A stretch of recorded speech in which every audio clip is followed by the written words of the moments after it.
Primeramente quiero dar gracias a todos ustedes, hermanos, quienes me han introducido durante estos días. Gracias por su palabra y también por las palabras que hablan a favor de mi familia. Les ruego pues que sigan orando por este servidor tuyo o suyo y también por mi familia para que todo podamos continuar a hacer las cosas que debemos de hacer en el cuerpo de Cristo Jesús.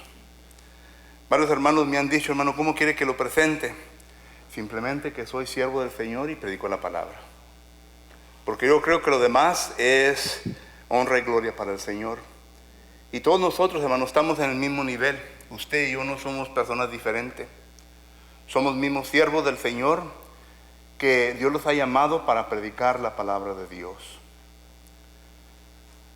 Una vez más, quiero nuevamente agradecer al comité organizador de estas conferencias.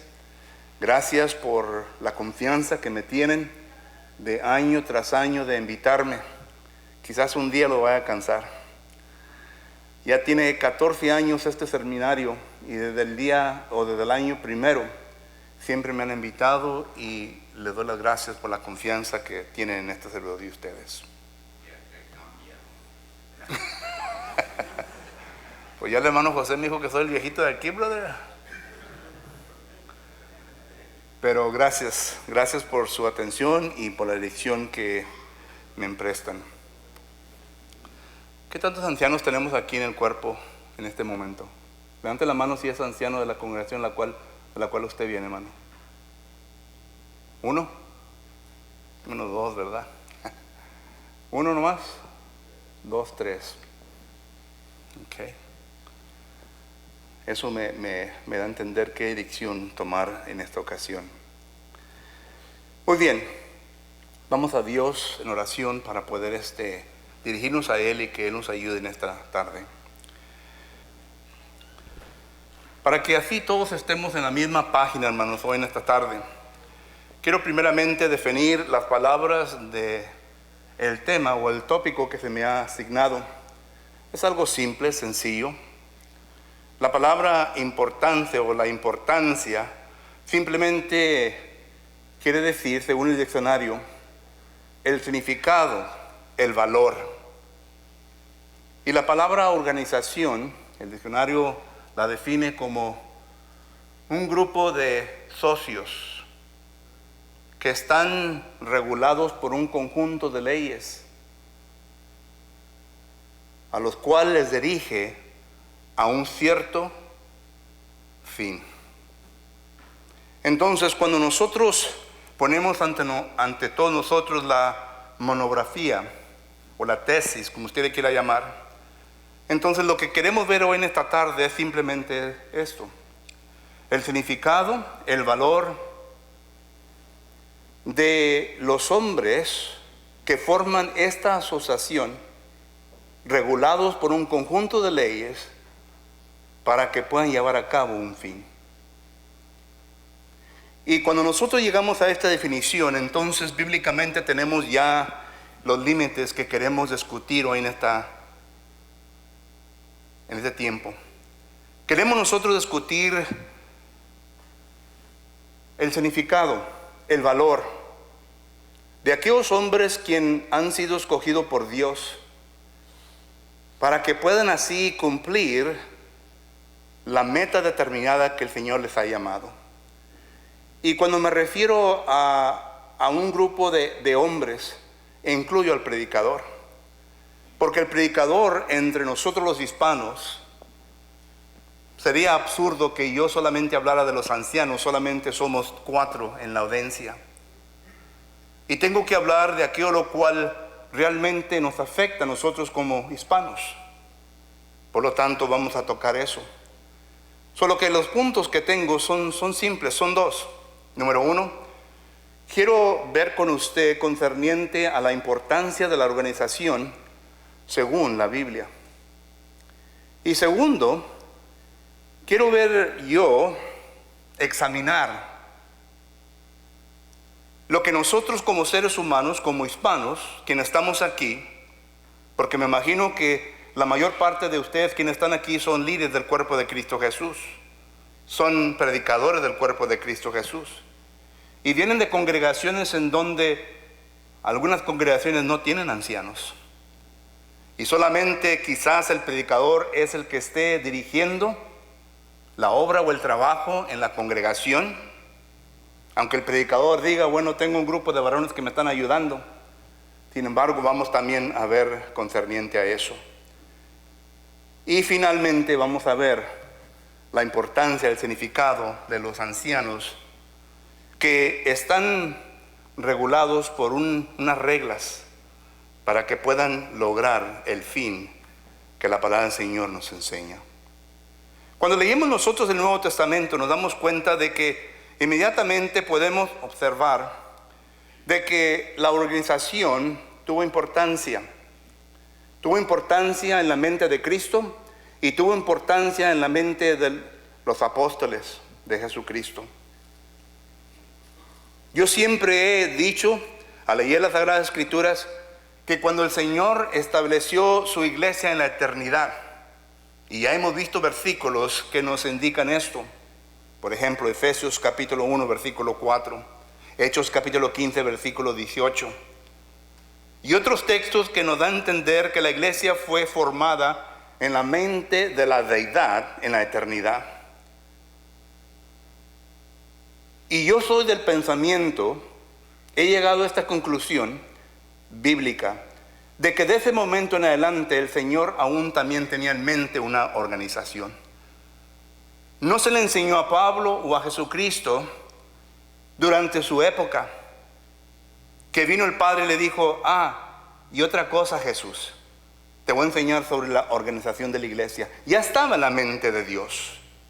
Y a su divino propósito, como dice el apóstol Pablo en Efesios capítulo 1, versículo 3 en adelante, el Señor vino a revelar este misterio. Misterio es aquello lo cual no conocíamos. La gente no conocía en el Antiguo Testamento. La iglesia era un misterio, porque sí habían escuchado de profetas que hablan de la iglesia, pero era un misterio para ellos porque aún todavía no se había realizado. Ya cuando se vino a realizar, entonces Pablo, en Efesios capítulo 3 y versículo en adelante, declara que ya no es un misterio. Entonces, desde la eternidad, la organización ya se ha establecido. Y cuando Jesucristo vino a tierra, nacido de mujer y bajo la ley, Gálatas capítulo 4, versículo 4, Jesucristo pasa 3 años instruyendo a sus discípulos. Lo vemos nosotros que a la edad de 30, Lucas capítulo 3 y versículo 23, Jesucristo empieza su ministerio. Y cuando usted lee el libro de Juan, usted puede ver de que cada año Jesucristo iba a Jerusalén. Y al 3er año fue cuando lo crucificaron. Nos dice eso en Juan capítulo 2, Juan capítulo 5, Juan capítulo 6 y Juan capítulo 11. Y usted dirá, son 4 veces, sí. Porque la primera vez era la edad de 30 años, 31, 32 y 33. Entonces miramos nosotros que allí la palabra del Señor nos enseña que por 3 años Jesucristo enseñó a sus discípulos. Y una de las cosas que le enseñó a sus discípulos fue concerniente a la importancia de la organización. ¿Cómo sé yo esto? Porque cuando Jesucristo muere y viene a resucitar y se aparece a sus discípulos por 40 días, en Hechos capítulo 1 y versículo 3 en adelante, dice que Jesucristo se le apareció a sus discípulos. Y una de las cosas que Jesucristo le enseñó en ese momento a sus discípulos es concerniente a las cosas del reino. A uno puede inferir, porque el resto del Nuevo Testamento nos enseña de eso, que una de las cosas que nuestro Señor Jesucristo le enseña a sus apóstoles es concerniente a la organización. Y la importancia de tener organización. Por lo tanto, miramos nosotros que cuando se empieza la iglesia en Jerusalén, en Hechos capítulo 2 y versículo 4, no sé hasta qué fecha fueron establecidos ancianos, porque los apóstoles son los que estaban allí en Jerusalén. Pero sabemos bien de que había ancianos en la iglesia de Jerusalén. Hechos capítulo 11, versículo 29, nos indica a los ancianos de Judea. Y también podemos ver nosotros en Hechos capítulo 15, versículo 22. Cuando Pablo y Bernabé van y tienen una junta con los hermanos allí y nombran a los apóstoles y a los ancianos y a la congregación. Solo que la iglesia en Jerusalén estableció ancianos. Ahora, el apóstol Pablo fue convertido en el año 33 después de Cristo. Y después de que fue convertido, al decir 3 años, Gálatas capítulo 1, versículos 17 y 18, regresa a Jerusalén. Y él busca en ponerse en contacto con Pedro y con Jacob. Y Jacob era el que representaba a los ancianos de Jerusalén. Entonces ya tenían ancianos para el año 48 o 49. Porque fue cuando se llevó el primer viaje misionero del apóstol Pablo y Bernabé. Entonces podemos figurar de una manera matemática, del año 33 al 49, pasaron ¿qué? Algunos 16 años. Pero no estoy diciendo que ancianos se establecieron durante ese tiempo. Quizás fue antes, pero para estar seguro y para que no puedan ustedes usar este argumento y luego decir, bueno, ¿cómo lo pruebas? Lo probamos de esa manera, bíblicamente. Y miramos nosotros que la iglesia de Jerusalén estableció ancianos.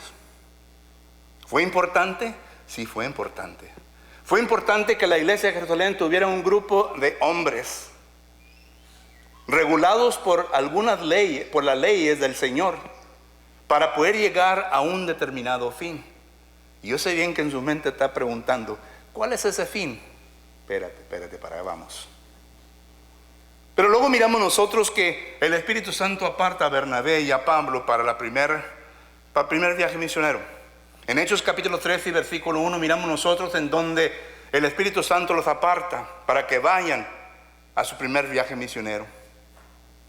Y miramos nosotros entonces que durante esta fecha, el año 48 al 49, porque Gálatas fue escrito más o menos como el 49, la última parte del año, porque el 50 fue cuando fue la junta en Jerusalén.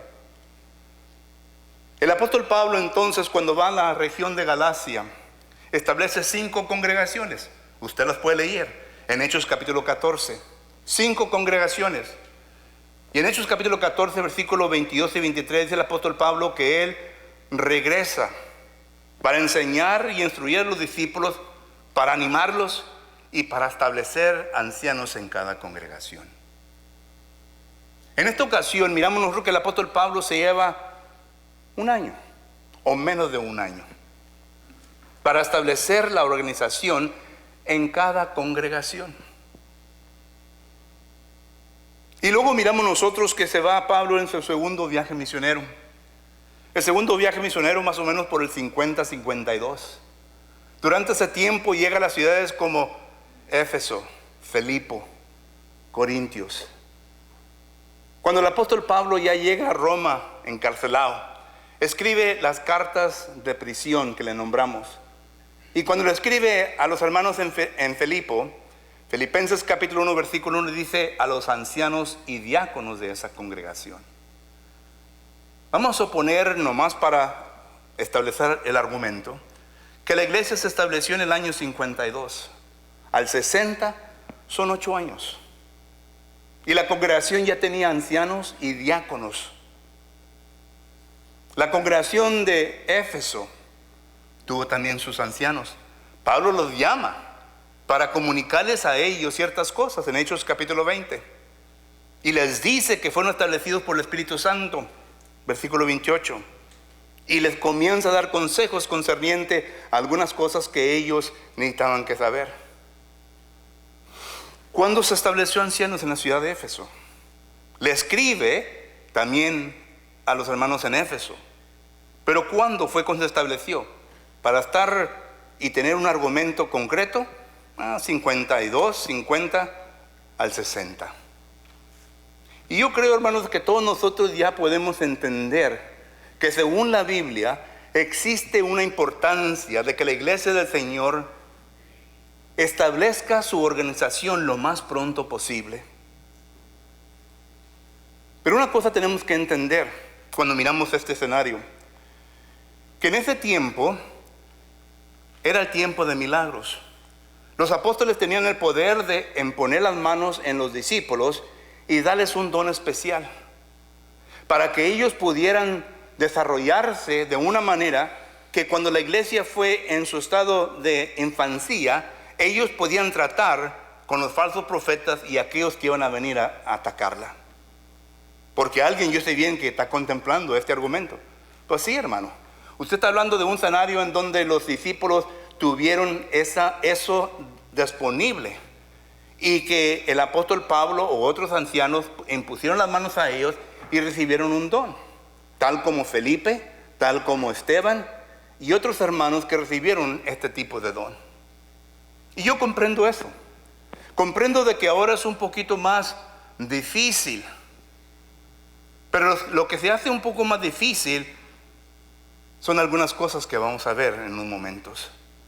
Pero primeramente, para terminar mi primer punto, la Biblia, el Nuevo Testamento, enseña la importancia de la organización.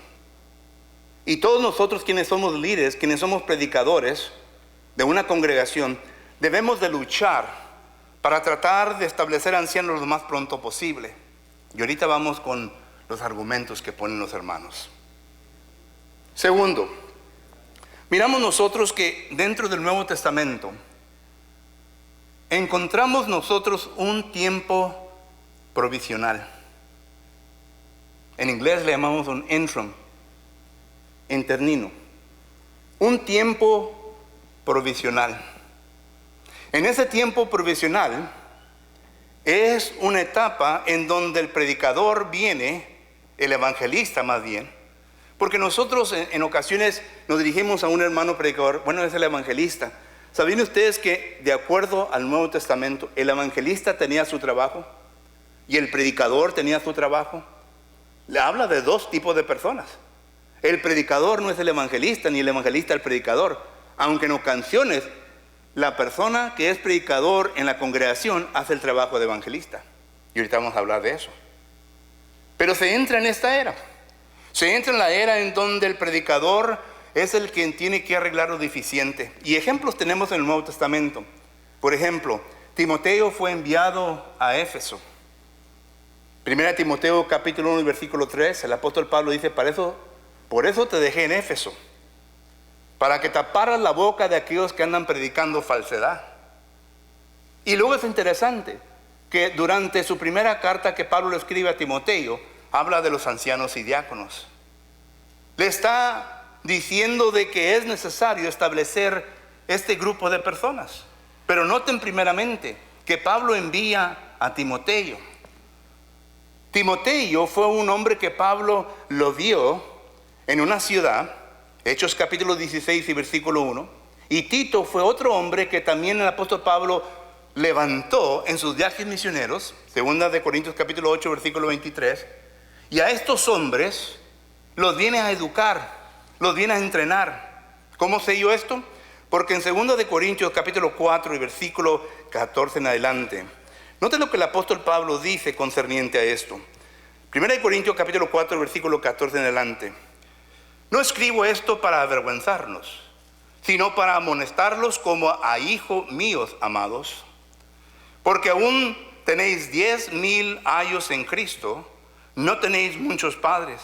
Pues en Cristo Jesús yo os engendré por medio del Evangelio.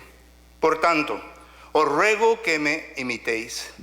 Por esto mismo yo he enviado a Timoteo, que es mi hijo amado y fiel en el Señor, el cual os habrá de recordar mi proceder en Cristo, de la manera que enseño en todas partes y en todas las iglesias. El apóstol Pablo había entrenado a Timoteo, tanto como a Tito, concerniente a la importancia de la organización, así como Jesucristo los apóstoles. Y cuando Timoteo fue dejado en Éfeso, él hizo el trabajo en el tiempo provisional. Cuando dejó a Tito en Creta, le dice a Tito, corrige lo deficiente y establece ancianos en cada ciudad. Pablo le aconseja a Tito, otro estudiante de él, de que es importante la organización de la iglesia.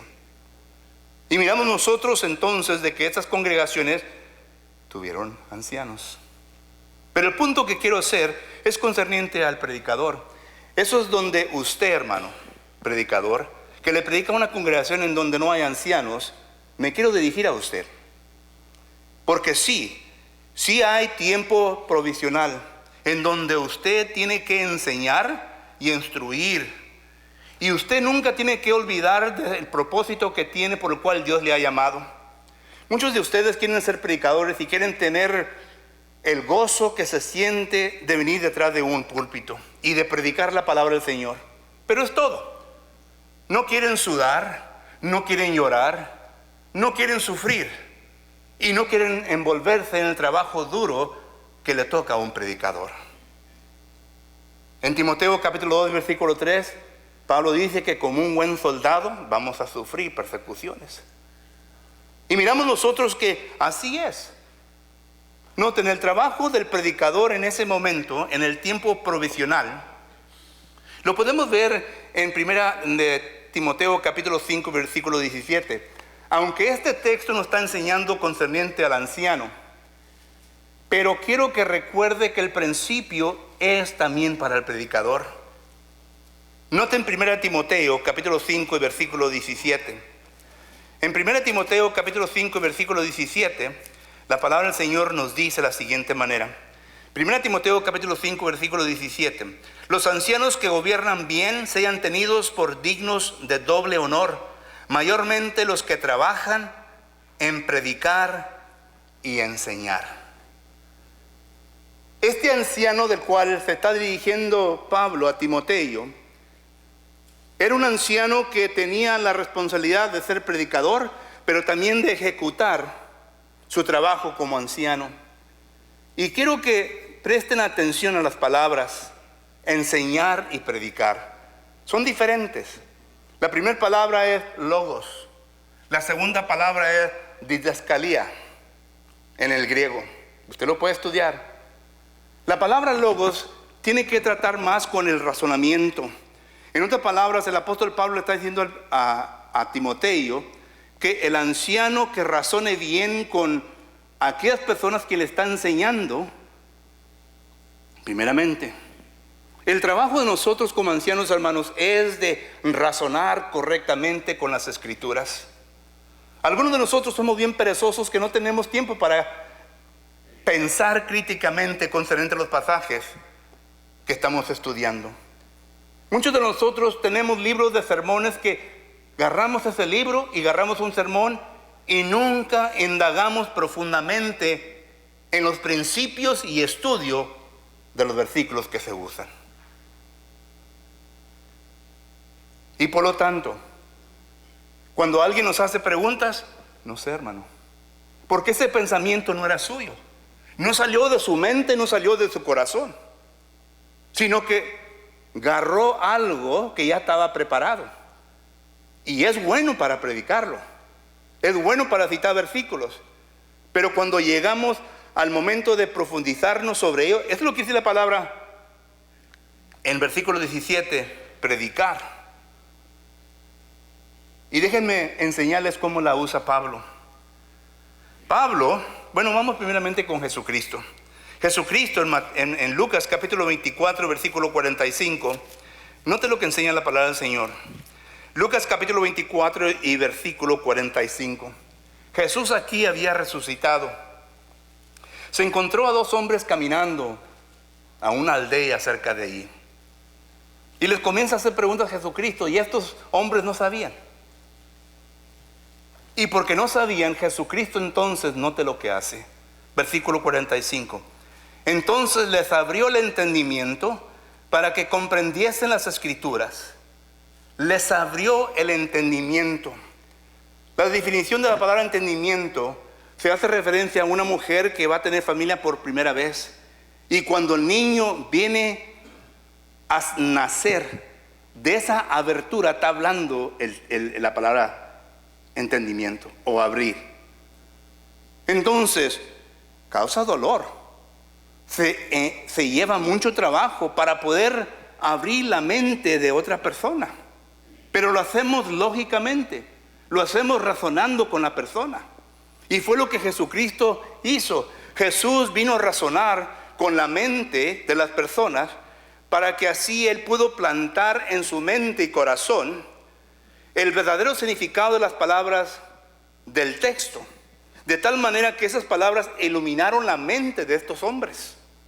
Porque cuando la palabra del Señor la usa usted como un cirujano correctamente en el trabajo que Él está haciendo, cuando el predicador la usa correctamente en el trabajo que Él está haciendo, va a iluminar la mente de la persona. Que no hemos escuchado Salmo 119, versículo 130. Que la palabra de Dios, cuando entra en la mente del simple, ilumina la mente. Y que no es lo que dice el apóstol Pablo en Efesios capítulo 3 y versículo 16, que el hombre interior es iluminado. ¿Y qué es el versículo 18 de Efesios capítulo 1? Que los ojos de vuestro entendimiento sean iluminados. Todo eso tiene el mismo propósito. Y nosotros tenemos ese trabajo como predicador. Tenemos, porque le estamos predicando el evangelio por primera vez a una persona. Y estamos razonando con la persona. Nos van a traer preguntas aquí, preguntas acá. Y nosotros, usando y trazando bien la palabra del Señor, 2 Timoteo 2:15, estamos llegando a la mente de esta persona. Es lo que dice Pablo en 2 Corintios capítulo 10 y versículos 4 y 5. Queremos llevar los pensamientos de la persona cautivos en Cristo Jesús. Y eso es lo que queremos hacer. Miren ahora el apóstol Pablo. El apóstol Pablo, cuando... Es una cosa que me admiro yo, el apóstol Pablo, recién bautizado y después de que fue instruido por el Espíritu Santo, inmediatamente comenzó a predicar el evangelio. Comenzó a predicar el evangelio. Y Pablo era un hombre que, según el texto, algunos dicen que no podía comunicar bien. Y el texto ya lo conocen, se encuentra en 2 Corintios capítulo 11 y versículo 5. En 2 Corintios capítulo 11 versículo 5 dice el apóstol Pablo: y pienso que en nada he sido inferior a aquellos grandes apóstoles, pues aunque sea tosco en la palabra. Algunos dicen, bueno, es que Pablo no tenía buena manera de explicar o dirigirse a la gente. Y yo no creo eso. Yo creo que el apóstol Pablo sí comunicó bien a la gente. Quizás lo tosco que hable aquí, algunos lo tomaban porque era bien franco con la verdad. Y por lo tanto, algunas personas inmediatamente dicen, no, ese hermano no me cae. ¿Por qué? Porque te dijo la verdad. Porque te predicó lo que la Biblia enseña. Pero como quiera que sea, dice el versículo 6, pues aunque sea tosco en la palabra, no lo soy en conocimiento, en todo y por todo os lo hemos demostrado. Entonces, el apóstol Pablo, en Hechos capítulo 17, versículo 3, cuando él es enviado para evangelizar, para cumplir Hechos capítulo 9, versículo 15, el llamamiento por el cual fue llamado, en Hechos capítulo 17, versículo 5, noten lo que dice la escritura del apóstol Pablo. Él entraba a las sinagogas, donde estaban los judíos perdidos, donde ellos estaban envueltos en someterse a la ley de Moisés. Y noten lo que dice Hechos capítulo 17 y versículo 3. Dice la palabra del Señor de la siguiente manera. Hechos capítulo 17 versículo 3. Declarando y exponiendo por medio de las escrituras que era necesario que el Cristo padeciese y resucitase de los muertos, y que Jesús, a quien yo os anuncio, decía, Él es el Cristo. Pero noten, declarando y exponiendo las escrituras. Yo quiero que usted estudie estas frases y vaya y mire qué es el significado en el lenguaje griego. Porque aquí el apóstol Pablo estaba abriendo la mente de la persona a quien le estaba predicando y enseñando, así como Jesucristo, y le estaba sembrando, le estaba poniendo la palabra de Dios, para que ellos pudieran ser iluminados. Miren el versículo 4 de Hechos capítulo 4, Hechos capítulo 18, versículo 4. Y discutía en las sinagogas todos los días de reposo, y persuadía a los judíos y a los griegos. Para que uno pueda persuadir a una persona, tiene que razonar. Tiene que razonar con la persona.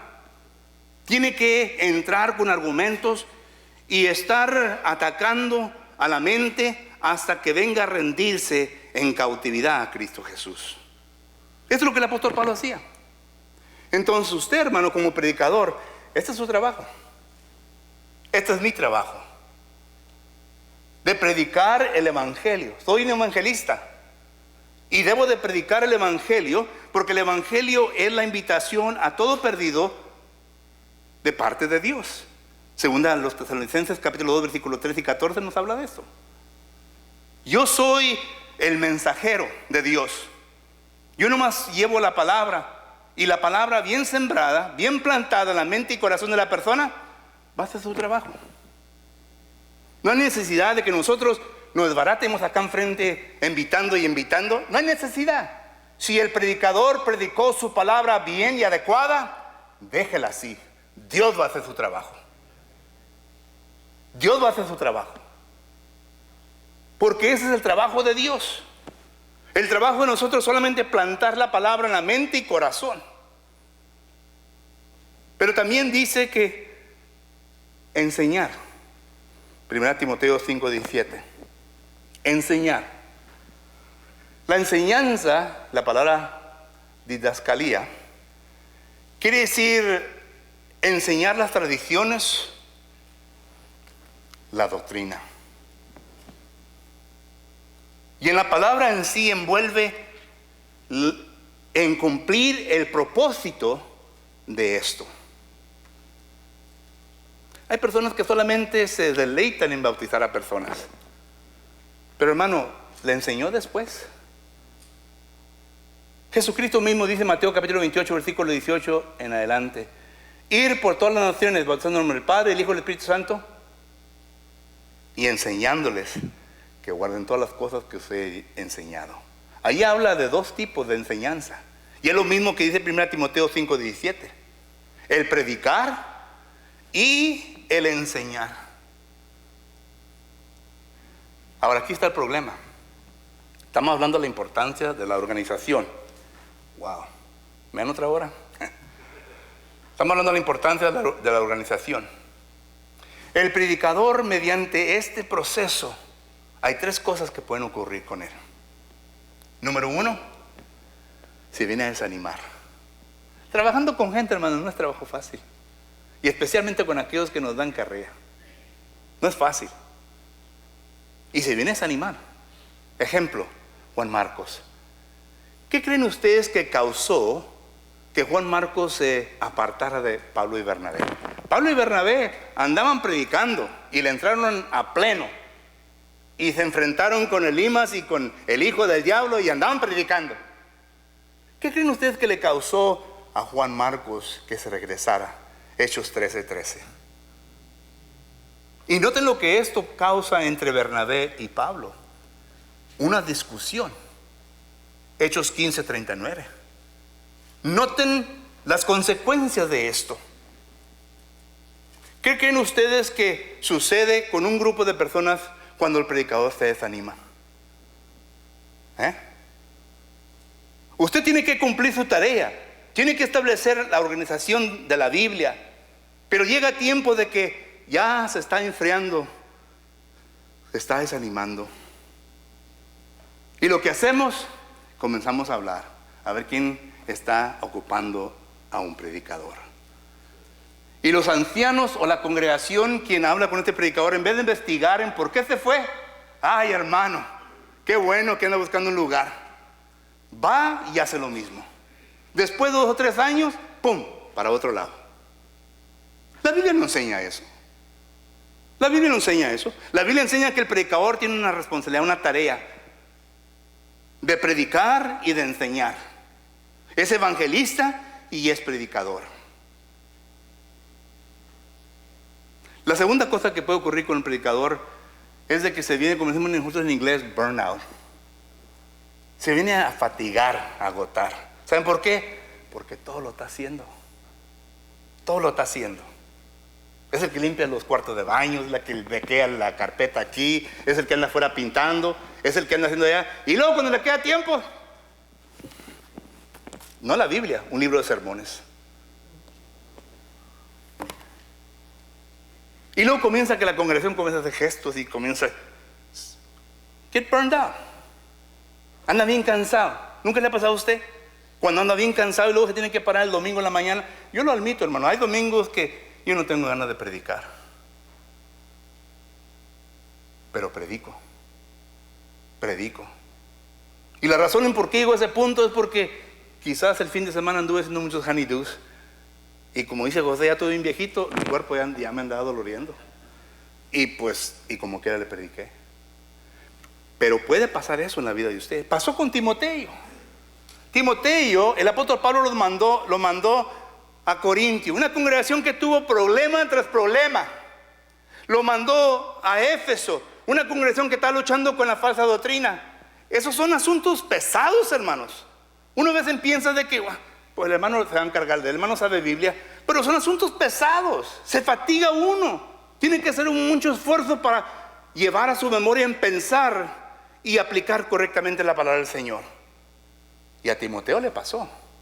¿Por qué creen que Pablo le escribe y le dice en 2 Timoteo capítulo 1 que aviva nuevamente el fuego que antes había en ti? Pablo miró en Timoteo, en la ciudad de Debre, en Hechos 16, algo que le hizo la invitación para que fuera con él a predicar. Pero eso se fue acabando y ya no lo tenía. Y Pablo le escribe a Timoteo para animarlo.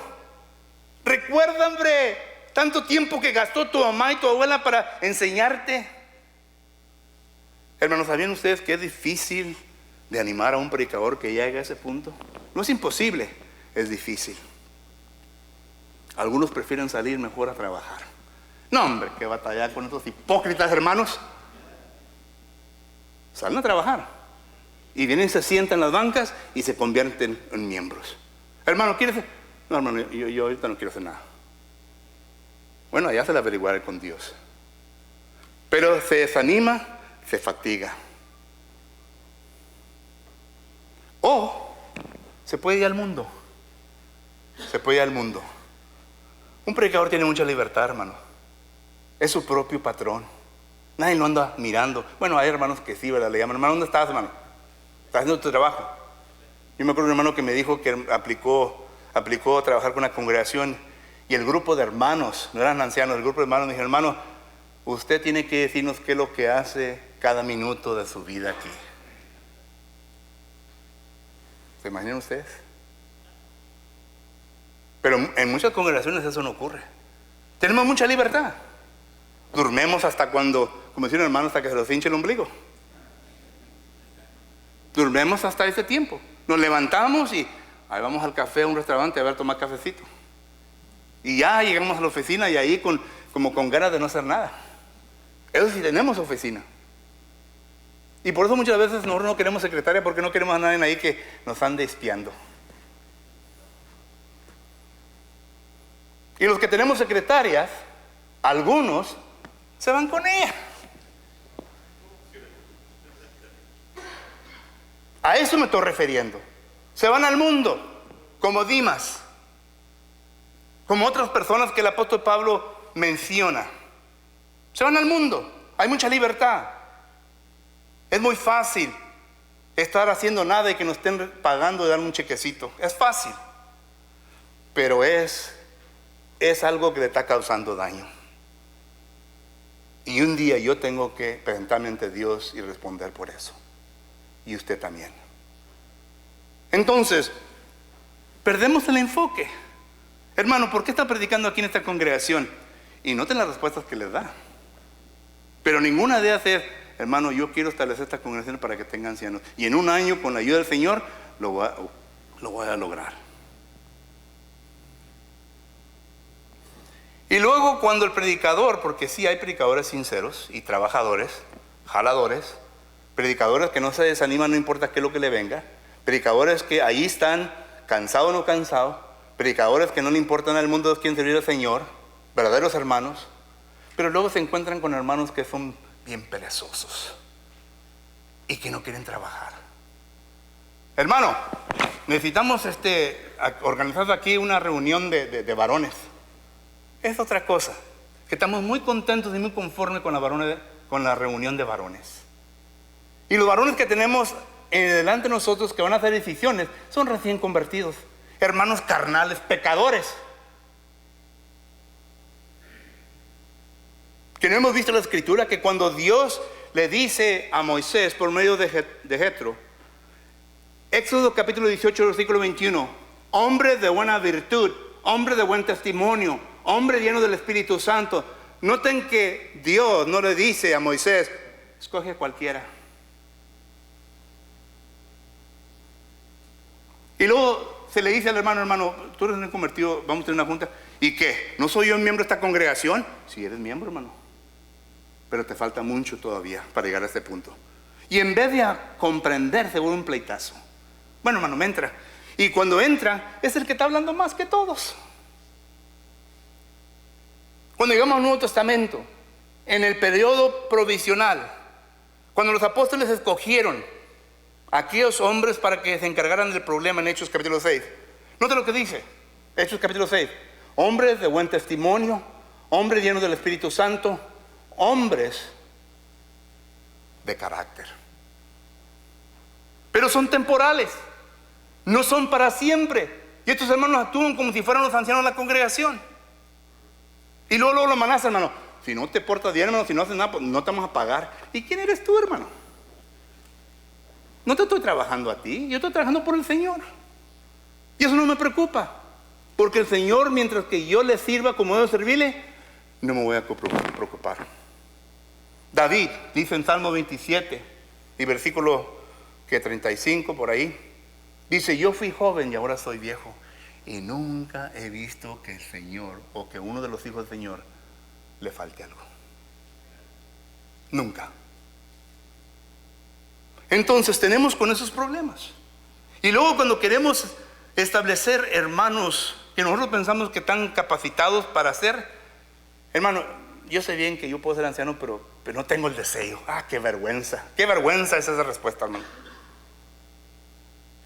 Te lo digo con toda la franqueza, es una vergüenza que responda así. ¿Saben por qué? Porque si usted no tiene el deseo en su corazón, eso quiere decir que no tiene la palabra de Dios en su corazón. Porque en Filipenses capítulo, ¿qué es? 2. Vamos, déjenme estar seguro si es. Filipenses capítulo 2 y versículo 14. Bueno, voy a leer 13. Porque Dios es el que en vosotros produce así el querer como el hacer por su buena voluntad. Es Dios. ¿Y cómo lo hace Dios? Por medio de la palabra del Señor. Por medio de la palabra del Señor. Es como Dios viene a inculcar deseo en uno. Y cuando usted no es lleno del Espíritu Santo, Efesios 5, 18, cuando la palabra del Señor no abunda abundantemente en corazón, Colosenses 3, 16, claro que no va a tener el deseo. Y hasta miedo le va a dar. Y el miedo únicamente los tienen los cobardes. Y Dios no ha dado espíritu de cobarde a nadie. 2 Timoteo capítulo 1. Dios no le da espíritu de cobardía a nadie. Y los cobardes no van a heredar el reino de los cielos. Apocalipsis capítulo 21 versículo 8. Entonces, ¿cuál es el problema? ¿Cuál es el problema? No, hermanos, que yo no lleno los requisitos que están ahí. ¿Sabían ustedes que los requisitos que están en 1 Timoteo, todos son requisitos para cristianos? Todos. No son especiales. La Biblia te enseña que gobiernes bien tu familia. Efesios capítulo 6. La Biblia te dice que seas irreprensible en una generación perversa. Filipenses 2:15. La Biblia te dice que seas sobrio. Tito 2:11 en adelante. Y puedo enumerar versículo tras versículo. Cada cristiano debemos de tener esto. Entonces, ¿cuál es el problema? Si no tienes deseo y tienes miedo, Dios no está contigo porque no abunda en tu corazón, porque Él abunda por medio de la palabra. ¿Saben ustedes que nosotros los predicadores solamente somos mensajeros que venimos a transmitir la palabra del Señor? Muchos dicen, bueno, el Espíritu Santo no obra milagrosamente hoy en día, hermanos. El Espíritu Santo no está en usted, radicando, viviendo allí. Usted dice, hermano, ¿qué de Romanos capítulo 8, versículo 14? Qué bueno que preguntó, déjenme explicar. Nosotros como predicadores tenemos el poder de predicar y enseñar la palabra del Señor. Y la palabra del Señor es como el Espíritu viene a transformar a la persona. Mire, Romanos capítulo 2, versículo 29, note lo que dice. Romanos capítulo 2, versículo 29. En Romanos capítulo 12, versículo 29 dice la palabra del Señor de la siguiente manera: sino que es judío el que lo es en lo interior. Pongan atención. Y la circuncisión es la del corazón, en espíritu, no en la letra, la alabanza a la cual no viene de los hombres, sino de Dios. ¿Entendieron? Déjenme parafrasearlo. Dicen que el hombre interior es el que viene a recibir la palabra que viene de Dios. Y es la que viene a renovar al hombre interior. No milagrosamente. Aquí no hay ningún milagro que el Espíritu Santo viene y ¡pum! Ya. No. Es un proceso. Se le llama santificación. Primero somos consagrados, 1 Corintios 6, 11, y en la consagración el Espíritu Santo empieza su trabajo. Tito capítulo 3 y versículo 5. En Tito capítulo 3 y versículo 5 dice la palabra del Señor de la siguiente manera. Tito capítulo 3 y versículo 5 dice así: ser salvos no por las obras de justicia que nosotros hubiéramos hecho, sino por su misericordia y por el lavamiento de la regeneración, ahí está el bautismo, y por la renovación en el Espíritu. Somos renovados interiormente, pero no va a pasar milagrosamente. Hermano, cuando usted y yo fuimos bautizados, ninguno de nuestros hábitos se nos quitó. Ninguno. Si el Espíritu Santo obrara milagrosamente, yo no tuviera ningún hábito. Tenemos que trabajar. Por eso Pedro dice, 2 Pedro 1, del 5 al 8, añadir a vuestra fe virtud, excelencia moral. ¿Y cómo viene esa excelencia moral? Por medio de la palabra del Señor. Por medio de la palabra del Señor. Que no hemos leído lo que dice 2 Corintios capítulo 3, versículo 18, que somos transformados de en gloria por el Espíritu. Y la pregunta clave aquí es, ¿cómo lo hace el Espíritu? Por medio de su palabra. Y nosotros somos quien la predicamos. Es por eso que cuando yo preparo una clase, cuando usted prepara una clase, necesita que entender que usted es el portavoz de Dios. Y está llegando a la mente y corazón de personas que tienen problemas en sus vidas. Y usted está tratando de poner la palabra para que el Espíritu Santo obre en la vida de ellos.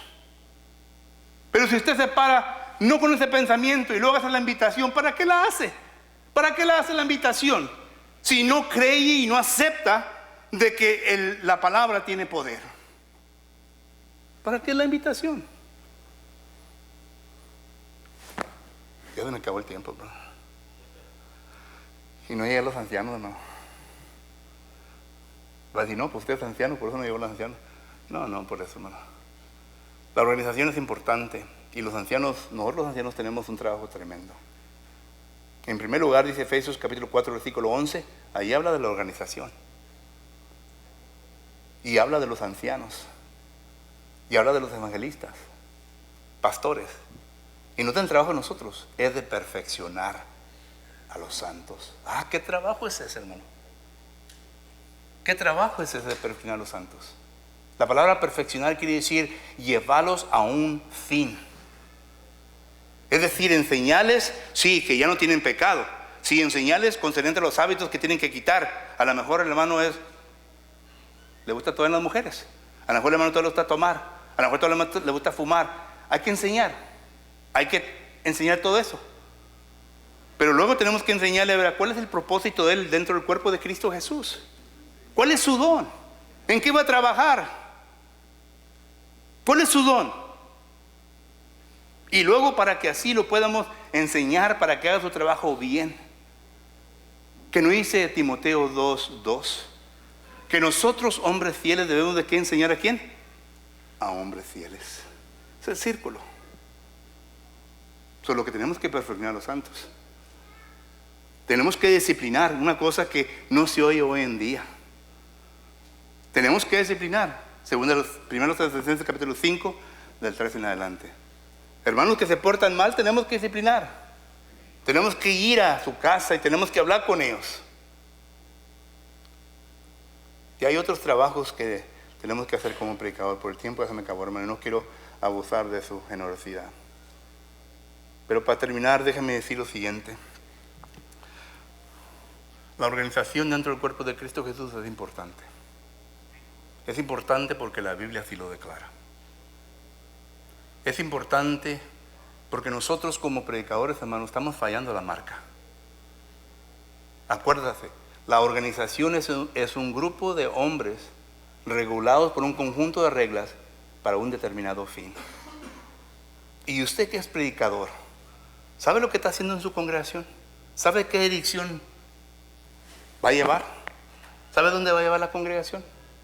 ¿O nomás es de sábado a sábado? ¿Sabe realmente? Y si no sabe, ahí está el problema.